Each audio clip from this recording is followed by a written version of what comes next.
ये तय है कि गठबंधन के नाम पर चुनाव लड़ा जाएगा। बताइए, अब ये कहने की नौबत आ गई कि गठबंधन के नाम पर चुनाव लड़ा जाएगा। कुमार विक्रांत हमारे साथ है। विक्रांत, क्या समझा जाए? नेता तय नहीं है, यानी कि अभी भी बात बनी नहीं है, बस बाहर मीडिया खड़ा था, चुनाव के लिए जनता खड़ी है, इसलिए जैसे तैसे गठबंधन तो बरकरार रखो, आगे की आगे देखेंगे। जी देखिए, लगता तो अभी तक यही है कि नतीजा वही है जो पहले था, कोई ज़्यादा स्थिति में बदलाव नहीं है। लेकिन चूंकि सुबह से मीडिया इस खबर पर लगा हुआ है, तो कहीं ना कहीं ये ना लगे कुछ गड़बड़ हो गया है, इसलिए बाहर आकर के कहा कि गठबंधन तो होगा, लेकिन ना ही नेतृत्व कौन करेगा ये तय हुआ।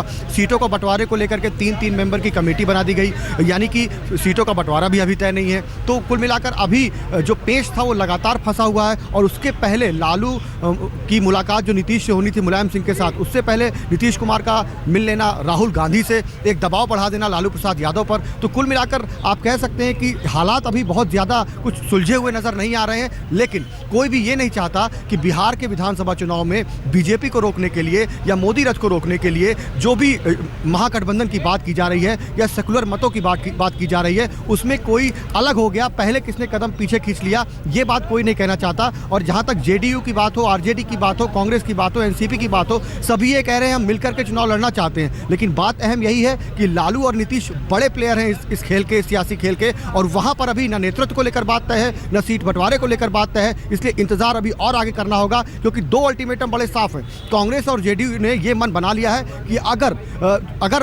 आरजेडी गठबंधन में नहीं आती है तो उस सूरत में एक बड़ा महागठबंधन आरजेडी के बिना भी बनाया जा सकता है। लेकिन पहली कोशिश यही होगी कि सबको मिलाकर के आरजेडी, जेडीयू, कांग्रेस, लेफ्ट और एनसीपी, इन सबको मिलाकर के एक बड़ा महागठबंधन तैयार किया जाए बीजेपी के खिलाफ बिहार में। जी, मैं आपसे एक चीज समझना चाह रहा हूं। एक और बड़ी रोचक बात है, वो ये है कि विलय बिहार चुनाव के बाद होगा, ये कह रहे हैं रामगोपाल जी। समझने वाली बात यह है कि आज की अभी की परिस्थितियों को देखते हुए क्या सिर्फ मीडिया के सामने आने के लिए यह सब कहा गया, या फिर अभी भी कहीं ना कहीं कुछ ना कुछ लोचा हो सकता है?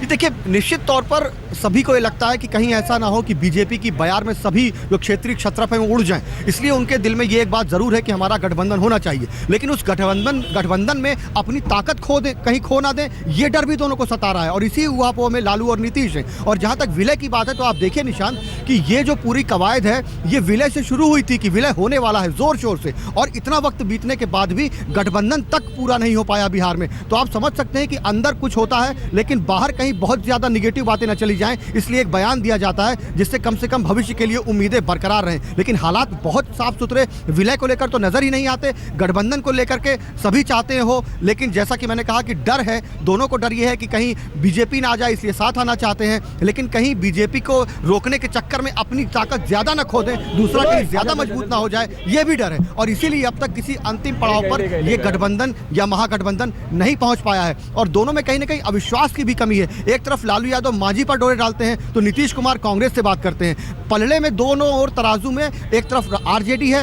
एक तरफ नीतीश है, दोनों बड़े प्लेयर हैं।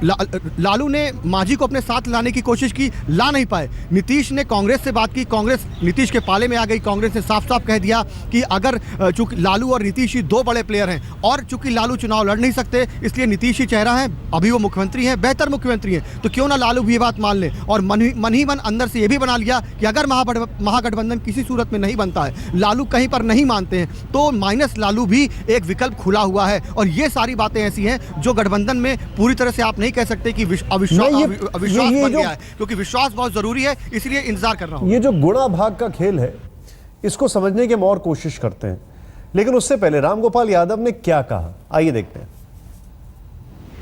आज की इस बैठक में ये निश्चित हुआ है कि आरजेडी एवं जेडीयू की तरफ से तीन सदस्यों की एक समिति सीटों के बंटवारे को तय करेगी तथा दोनों दलों के नेता सीटों को अंतिम रूप देंगे और शीघ्र ही इस कार्यवाही को संपन्न कर लिया जाएगा।